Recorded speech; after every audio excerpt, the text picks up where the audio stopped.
My name is Ivana Chrysalia Rehatalanit. I'm from State University of Makassar. Now I will explain about English teaching. The first material is recognizing success in teaching English. Many institutions and teachers have a reputation for real success in teaching English.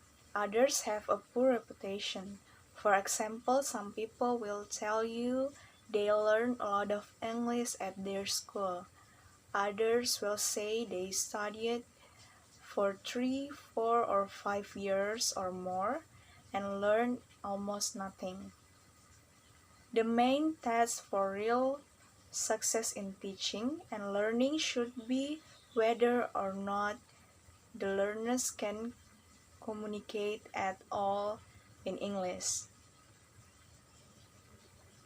Can they understand instruction in class or question in an interview or talk at a conference? Can they ask for direction in the street or provide personal information or explain business proposal? Can they understand simple article or business letters? Can they understand simple article or business letter or technical books? Can they complete application forms or write letter or reports? Can they pass recognized examination in English like the UCLES exam or the TOEFL test? We can all recognize such real practical success in teaching and learning English. We know success is not just being able to repeat memorize sentence or complete grammar exercise, but they may contribute to learning. Success is not the same as getting an 8, 9, or 10 in course tests.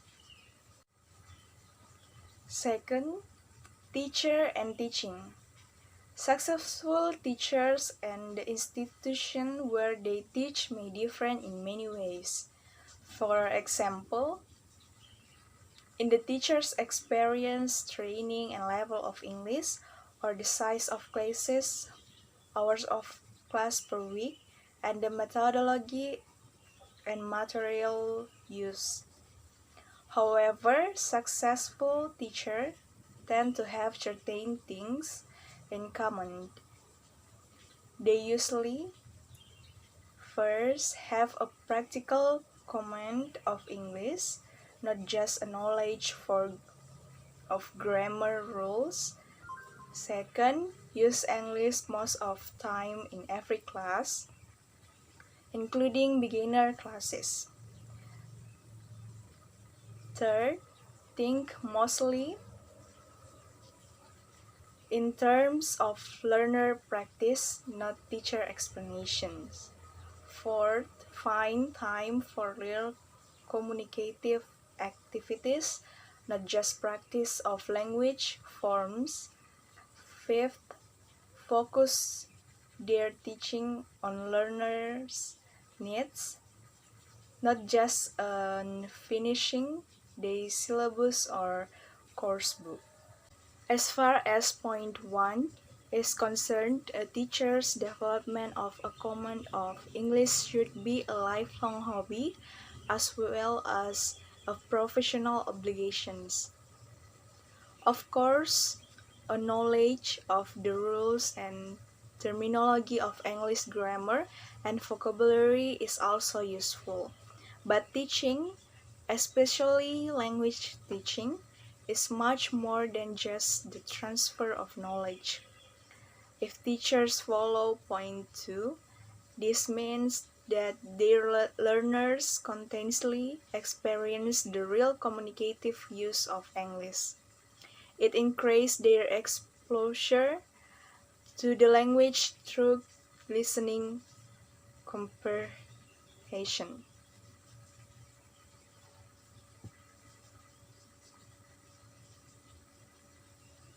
And give them opportunities to speak English. Point 3 relate to two general observation about teaching and learning language. First, explanation of often become long, complicated discussion in the learner's native language. Often, first explanation often become long, complete discussion in the learner's native language, which may leave little time for the practice and use of English. Second, most people seem to learn much more for use of language than for explanation about it. Point 4, again, recognize that language learning is essentially about communication. And point 5 puts the learners at the center of teaching. Your success as teacher is based entirely in their success as learners. Coordination of English language department. Most institutes where teaching is generally successful have systems to set standards relate to their 5 points discussed above. For example, 3 is careful selection of teachers. Their work is coordinated by means of meetings and seminars, class observations, material, and tests. All the teacher area in general agreement about principle, goal, and methodology. There is continuity in the courses and cooperation among the teachers. Unfortunately, not everyone recognizes real success in English language learning. Some teachers and learners do not look beyond the grammar and vocabulary currently being practiced or the next test. Also, the long-term goals of teaching are not always explicit in course syllabus.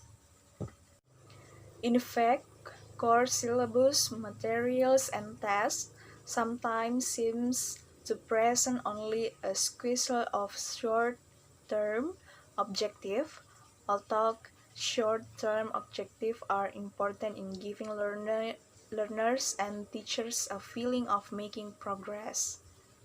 It is important never to lose sight of the overall long-term goal of English language teaching, to enable learners to communicate effectively and as far as possible accurately in English. Variation in course goal.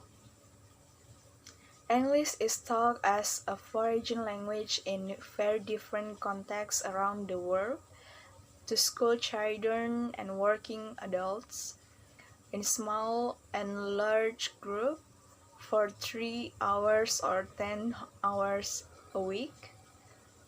Obviously, the goal of English courses vary according to the context in which they are taught.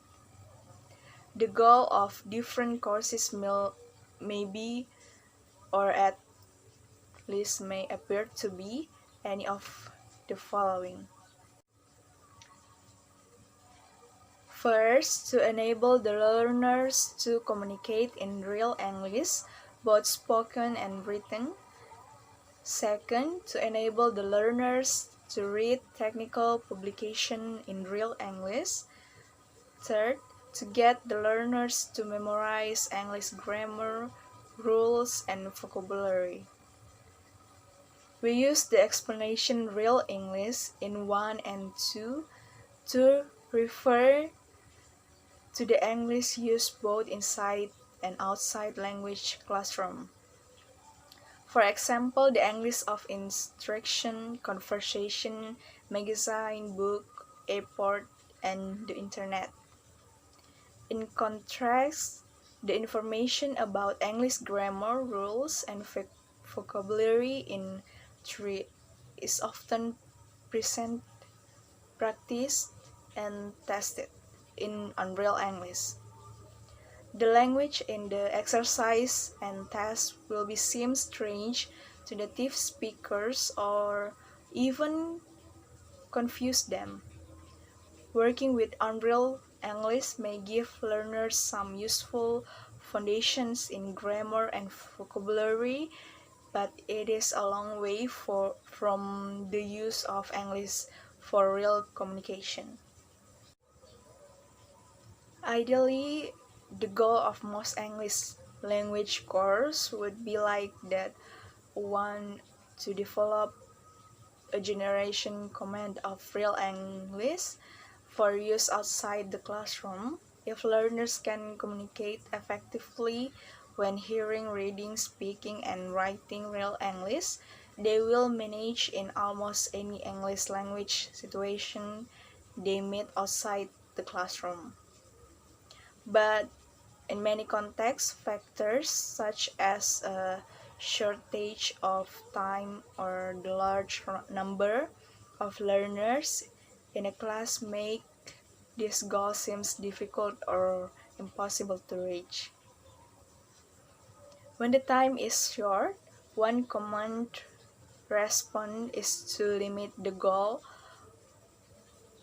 to what is considered most important for the learners. For example, in 2, the goal has been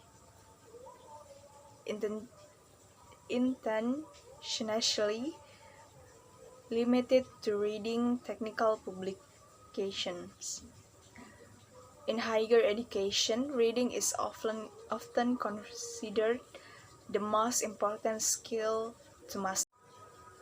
In very difficult conditions, for example, large, unmotivated group with little time, a common response is to work toward a goal like that. In 3, the goal is the official syllabus may be more like that in 1 or 3, but in practice teachers find it easier to explain English grammar and give rules and formulas for the learners to memorize. However, we believe it is possible to work towards communicative goals like those in 1 or 3 even in quite difficult teaching contents. With a group of 15 motivated learners for 5 hours a week, you can easily work toward in goals in 1. With a group or many like those in 1 will present a much greater challenge and result will be modest, but we have to see many teachers working communicatively with group of or 40 or more secondary school learners, those and good result. Communicate first and last.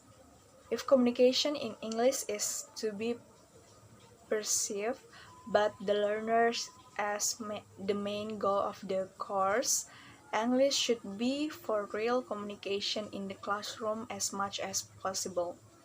This means introducing some of the English needed for genuine communicate early in the course, for example, that needed for routine greetings, instructions, and requests, and depending on the overall objective of the course, as much time as possible should also be given to realistic work in the language skill that the learners need to master, for example, conversation,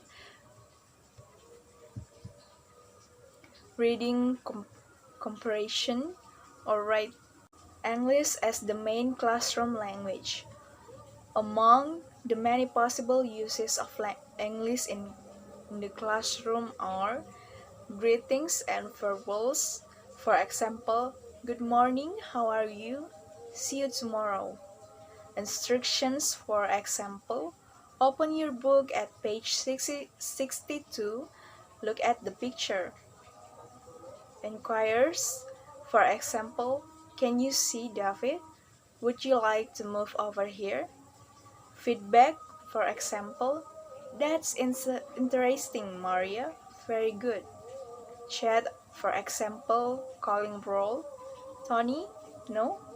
Where is he today? Does anyone know? Many of these interactions recur naturally, class after class. They can quickly become routines for the learners, just as they would learn common interactions if they were living in English-speaking country. Some teachers trying to introduce English in classroom little by little using the learner's first language most as the time at first. This is rather like trying to give up smoking little by little. It's hardly ever works. One of your first objective in an English language course, even with beginners, should be to establish English as the main classroom language. Routine communicative activities. If you take all the natural opportunities to use English for communication in the classroom, you remind the learners of the main goal of the course. If you create additional opportunities, you send an even stronger message. If you do not take and make such opportunities, you send them the message that the purpose of the course is just to learn information about the language and pass tests. This means that many learners are likely to lose motivation and see English as just another compulsory subject in the academic curriculum. One regular opportunity for an extra communicative activity is the warm-up at the beginning of each lesson. Some teachers begin most lessons with a review of the language items practiced in the previous.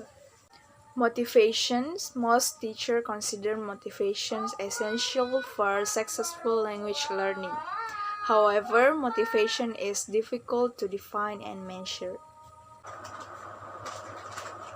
That's all from me. Thank you.